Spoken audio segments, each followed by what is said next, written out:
अरे स्वाति। हाय ईशिता, तुम क्या कर रही हो? मैं स्कूल का होमवर्क कर रही हूँ। इसके बाद हम दोनों खेलने के लिए बाहर जा सकते हैं। ओह ठीक है, काश मैं भी स्कूल जा पाती। तुम्हें स्कूल ज्वाइन करने में अभी देर नहीं हुई है। मैंने भी ऐसा ही सोचा था, पर मुझे अगले हफ्ते किसी और घर में रहना होगा। लेकिन तुम अपने मम्मा पापा के साथ क्यों नहीं रह सकती? मुझे भी यकीन नहीं है, लेकिन मम्मा ने मुझसे कहा कि मुझे अब से नए घर में मदद करनी चाहिए और उनके परिवार की देखभाल करनी चाहिए। ठीक है माँ, स्वाति कह रही है उसे अगले हफ्ते दूसरे घर में जाकर उनके परिवार की देखभाल करनी है। वो कहती है वो अब हमारे घर नहीं आएगी, लेकिन वो जाए ही क्यों? मैंने सोचा कि जब वो हमारे घर आएगी तो मैं उसके साथ वक्त बिता सकूं। प्यारी ईशिता, उसकी शादी हो रही है। लेकिन क्यों? वो तो अभी छोटी है। क्या आपको नहीं लगता कि उसे पढ़ाई करनी चाहिए? लेकिन हमारे पास इतना पैसा नहीं कि हम अपनी बेटी को स्कूल भेज सके। अगर हम किसी तरह उसकी पढ़ाई का खर्च उठा ले तो घर की देखभाल कौन करेगा? मैं अपनी नौकरी नहीं छोड़ सकती, और ये प्रथा हमारे परिवार में सदियों से चली आ रही है। जब मेरी शादी हुई थी तब मैं भी अपनी बेटी की उम्र की ही थी। मुझे पता है कौन हमारी मदद कर सकता है। Super buddies.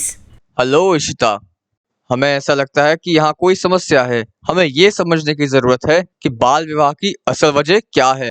इसका एक मेन कारण ये है कि लड़कियों को परिवार पर बोझ माना जाता है, लेकिन हकीकत में ये बात सच्चाई से कोसों दूर है। हम उन अधिकारों से अनजान हैं जो हमारा कानून बच्चों की सुरक्षा के लिए देता है। क्या आप जानते हैं, चाइल्ड मैरिज प्रोहिबिशन एक्ट 2006 के तहत कोई भी इंसान जो जानता है कि कहीं बाल विवाह हो रहा है, वो शिकायत कर सकता है और फिर ऐसी शादी रोक दी जाएगी। बाल विवाह निषेध अधिनियम 2006 की धारा 16 के मुताबिक प्रत्येक राज्य ने बाल विवाह निषेध अधिकारी नियुक्त किया है, जो बाल विवाह को रोकने के लिए जिम्मेदार होता है। अच्छे स्वास्थ्य के साथ बढ़ना और एक संपूर्ण इंसान के तौर पर विकसित होना, इसके लिए सभी बच्चों की देखभाल और सुरक्षा का पूरा अधिकार है।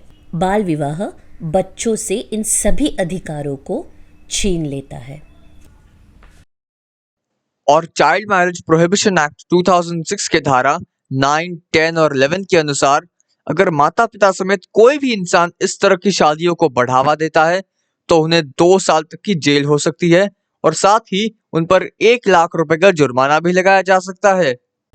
क्या हम बाल विवाह को खत्म कर सकते हैं? बिल्कुल इशिता, ज्यादातर मामलों में लड़कियों की शादी कम उम्र में ही कर दी जाती है।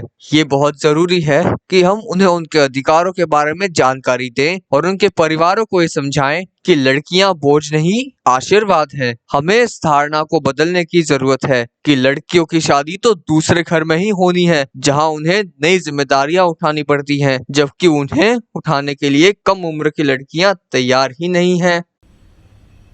हाँ, आज बहुत सारे संगठन हैं जो लड़कियों को मुफ्त में शिक्षित करने में मदद करते हैं, और जिन्हें मदद की जरूरत होती है उन लड़कियों को जरूरी कानूनी सहायता भी देते हैं। आप 1098 पर कॉल कर सकते हैं और बच्चों से संबंधित किसी भी मुद्दे की शिकायत कर सकते हैं, जैसे कि बाल विवाह, बाल मजदूरी, या जहां बच्चे के साथ गलत व्यवहार किया जा रहा है, या अगर बच्चे के पास घर नहीं है, बच्चे की मदद के लिए एक सपोर्ट पर्सन को भेजा जाएगा।